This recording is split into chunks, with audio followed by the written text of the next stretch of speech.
नमस्कार मंडळी, मी सतीश साळुंखे आणि अर्थातच तुम्ही पाहतात सारांश. मंडळी, बीड जिल्हा इतिहासाच्या दृष्टीनं अत्यंत मौल्यवान आहे. अगदी प्राचीन काळापासून ते अर्वाचीन काळापर्यंत अनेक महत्त्वाच्या ऐतिहासिक घटना घडल्यात आपल्या बीड जिल्ह्यामध्ये. पण मंडळी, यातील बहुसंख्य घटना आहेत अज्ञात.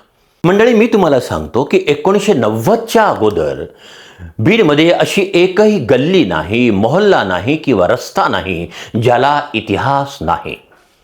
आज मी 2 स्थळांबद्दल बोलणार आहे. मंडळी, खरं तर बीडचे भौगोलिक दृष्ट्या 2 भाग आहेत आणि ते पडलेत बिंदुसरा नदीमुळं, जिचे प्राचीन नाव होते कलिंद कन्या. बिंदुसरेमुळे बीड आणि पेठबीड हे 2 भाग पडले. या दोन्ही भागांना जोडण्याचा सगळ्यात पहिला प्रयत्न केला तो मोहम्मद बिन तुघलकाने. त्याने बांधलेल्या पुलाला आपण जुना पूल म्हणून ओळखतो, जो कोतवाली वेशीजवळ आहे. पण त्यानंतर बांधला गेला तो नवा पूल, जो डॉक्टर बाबासाहेब आंबेडकरांच्या पुतळ्याच्या समोर आहे. केव्हा बांधला होता हा नवा पूल? कोणी बांधला होता हा पूल? आणि कोण होते त्याचे मुख्य गुत्तेदार?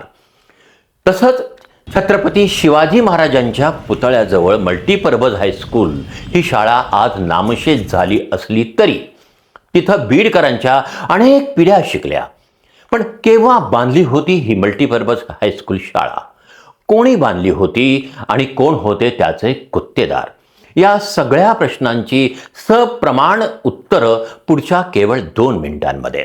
तत्पूर्वी एक विनंती आहे, फेसबुकवर तुम्ही हे पाहत असाल तर कृपया या पेजला फॉलो करा. यूट्यूबवर पाहत असाल तर कृपया या चॅनलला सबस्क्राईब करा.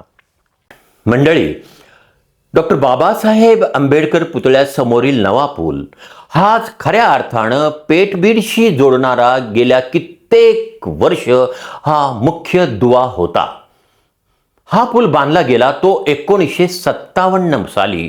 या पुलाचे मुख्य मिस्त्री होते बाबूराव नावाचे त्या काळचे प्रख्यात मिस्त्री.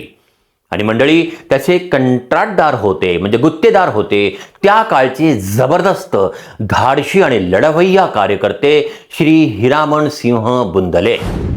हो मंडळी, हेच ते हिरामण सिंह बुंदले ज्यांनी कंकालेश्वर मंदिर मुक्त करण्यासाठी फार मोठा सशस्त्र लढा उभारला होता आणि निजामाच्या तावडीतून हे मंदिर त्यांनी मुक्त केलं होतं.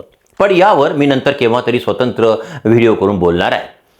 हिरामण सिंह बुंदले हे 1950च्या कालखंडातले एक प्रसिद्ध कंत्राटदार होते. त्यांनी बांधलेला नवा पूल आजही भक्कमपणे उभा आहे. हिरामण सिंह बुंदले यांनी केवळ नवा पूलच नव्हे तर हजारो बीडकरांच्या कित्येक पिढ्या ज्या शाळेत शिकल्या ती मल्टीपर्पज शाळा देखील त्यांनीच बांधली होती. कोतवाली वेशी जवळची जी जुनी चंपावती शाळा आहे ही देखील त्यांनीच बांधली होती. आणि कोतवाली वेशीपासून ते पुढे जो रस्ता जातो पेठबीडकडे तोही त्यांनीच बांधला होता. याशिवाय हिरामण सिंह बुंदले यांनी गेवराई तालुक्यातील पाडळशिंगी ते मादळ मोही हा रस्ता सर्वप्रथम 1956 मध्ये त्यांनीच बांधला होता. मंडळी, बालेपीर, बशीरगंज, बलभीम चौक, धोंडापुरा, सुभाष रोड, नेताजी मैदान, गाझीपुरा, महबूबगंज, पेठबीड, करीमपुरा, जुना बाजार अशा अनेक भागांची नावे का पडलेली आहेत याचा आपण कधी विचार करतोय? हे सगळं आहे बीडच्या वैभवशाली इतिहासाशी संदर्भात, त्याच्याशी निगडीत. एकेकाळी बीड शहरातला भर वस्तीतला मुख्य मार्ग असणारा गांधी मार्ग आज गेला कुठे? हो मंडळी, सर्वात महत्वाचं म्हणजे बीड हे नाव आलं कुठून? मंडळी, तुम्हाला जर इतिहासाच्या नावाखाली भाकड कथा, दंतकथा आणि मनाने केलेल्या गप्पा जर ऐकायच्या नसतील आणि जर तुम्हाला प्रामाणिक सर्टिफाईड इतिहास, सप्रमाण इतिहास समजून घ्यायचा असेल तरच पाहत रहा सारांश. मंडळी, हा व्हिडिओ पाहिल्यानंतर तुम्हाला काय वाटतं ते कॉमेंट्समध्ये जरूर लिहा. व्हिडिओ आवडला तर त्याला शेअर करा, चॅनलला सबस्क्राईब करा आणि शक्य झाल्यास व्हिडिओला लाईक करा. नमस्कार, मी सतीश साळुंखे. भेटूया पुन्हा अशाच नव्या महत्त्वाच्या अज्ञात माहितीसह. तोपर्यंत राम राम, अस्सलाम वालेकुम, जय भीम. पाहत रहा सारांश.